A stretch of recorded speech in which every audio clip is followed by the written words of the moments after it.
Ken Trahan with Lenny Vangilder. It's our first NBC weekend preview brought to you by First NBC Bank with locations throughout the greater New Orleans area and beyond. First NBC Bank.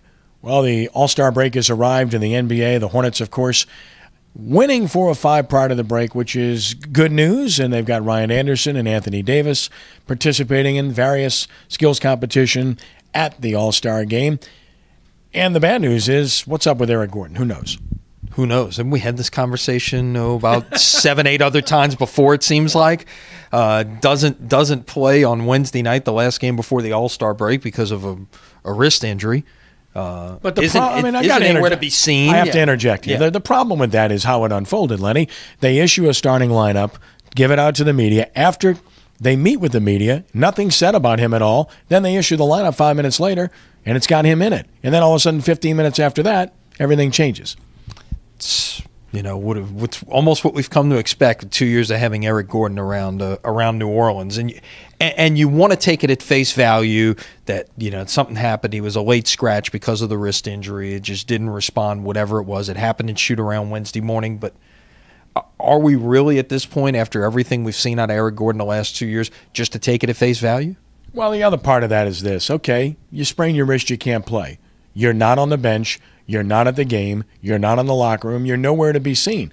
Did you go to treatment in L.A. or did you take an early break for the All-Star break? I don't know. Who knows? Who knows? And I think that's been an ongoing problem. Don't you agree that the lack of camaraderie, the lack of fellowship, the lack of, for lack of a better description, teamwork really applies there, because he hasn't been around last year or this year during this time that he's been incapacitated. Exactly, and that's the biggest problem. This guy's, if he's a team player, if he wants to be here, you're here for your teammates and you're supporting them on the bench, and that in my mind is the biggest issue and part of what makes this such a whole conundrum that the Hornets have to deal with right now. And if he's indeed on the trading block, next Thursday is the trading deadline. Could we see something happen before then? Yeah, speaks volume. Sean Payton continuing to work on his staff. Should have another announcement or two forthcoming shortly. Of course, Rob Ryan is already on board. And as I wrote, I get it. I understand the problems surrounding it, or the concerns, I should say, surrounding it. And I understand the stats, which I pointed out in the piece that I wrote. At the same time, I get it. And considering the scheme they want to run, I get that too. It's simply a matter of whether or not egos can remain in check, and I don't think they would have hired him if they didn't feel like they could handle that. Yeah, exactly. And you nailed it. And it, look at what this defense, this group of players has responded to. You can't fire an entire defense. Yes, we know the numbers, 7,000 plus yards last year, the worst statistical performance in the history of the National Football League, but you can't just cut all those players. If it was that easy, everybody would be doing it. But you have guys with contracts. Well, now you change the coach, and what has worked in Sean Payton's 7 years here to have a fiery, a defensive coordinator with a little passion about him, as opposed to someone who is a little passive, like Gary Gibbs, like Steve Spagnuolo. So we'll see what happens. Yeah, from one to the other, back to the other, and the other, and you get what I'm saying. So we'll see what happens, but indeed we look forward to it. It's a big week of high school athletics, threefold. Number one, wrestling championships at the Pontchartrain Center in Kenner this weekend, Friday and Saturday. Live blog at sportsnola.com. Starts at 9 a.m. Friday. We'll be there throughout. Finals at 6:30 Saturday night. And record crowds expected again. They break records every year. Brother Martin is the favorite in Division I. Holy Cross the favorite in Division II. Bruley the favorite in Division III.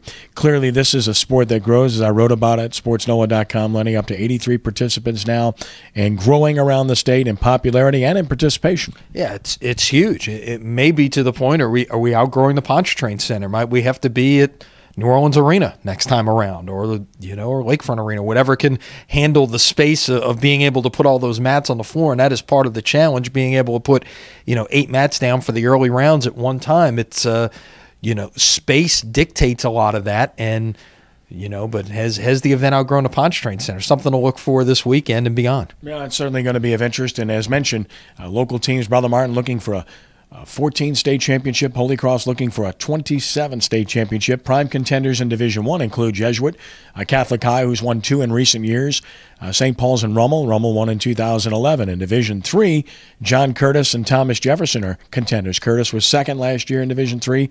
Thomas Jefferson was third. So again, it's a spread the wealth issue here locally, and obviously the sport continues to grow statewide, but in particular here locally. Absolutely, and that's part of the reason when this event moved to Bossier City 2 years ago, it made no sense because South Louisiana dominates this event, and clearly it's where the support is going to come from. The teams who are doing well support it.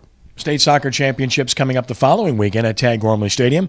Live blog whole event at sportsnola.com on Friday and Saturday, and we'll know the finalists this weekend. And of course, a lot of local schools prominently involved. Sacred Heart dominant in Division III. They're trying to get to the finals once again. We know about Newman and what they've done, and they're a number 1 seed. Of course, you look at boys. You look at Brother Martin and Jesuit playing each other. One of them's going to the state championship. St. Scholastica on the girls' side certainly has been dominant. Mount Carmel, a defending state champion as well.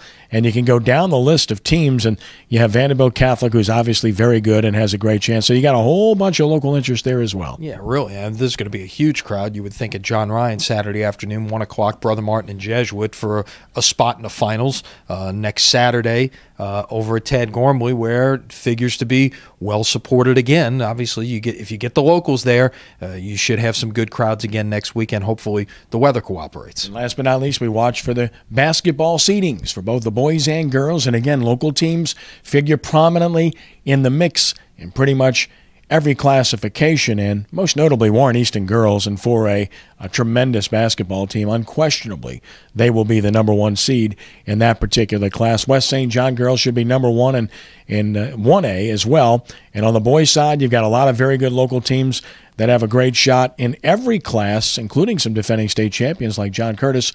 And keep an eye on a team that I think is a real sleeper and a very good basketball team, and that's East Jefferson in 4A. Absolutely. They've had a great year. Ryan DeSherry doing a terrific job there. And yeah, I mean, you look at the locals. You know, Jesuit ended up winning District 9 5A. Brother Martin will probably be slightly higher seated there, but it's, you know, one of those two, you know, and hey, Rummel has jumped up here late and made some noise as well. So who knows if one of those 3 teams could end up making a deep run into the playoffs. And, you know, one other thing we need to talk about here before we go, you know, yours and mine, 2 favorite words in the sports vocabulary. Play ball. Yeah, play ball. I thought you were going to say 4 famous words: pitchers and catchers report. Well, that too. That's going on. That's going on in Florida and Arizona. But locally, it's time to play ball. College baseball starting this weekend. Tulane, LSU, UNO, and Delgado all underway. Loyola has already been in action for about 3 weeks now. The NAIA schools getting an earlier start, but all of the Division I schools getting underway this weekend. And watch for interviews. Read our release. And you'll find out all about our first NBC Prep Baseball Showcase, which is being announced on Friday as we expand our schedule across many parishes with many teams. And we thank First NBC Bank for their continual support. Lenny, have a great weekend. Same to you. All right, that's our first NBC Weekend Preview. For Lenny, I'm Kenny. God bless you. Have a great weekend.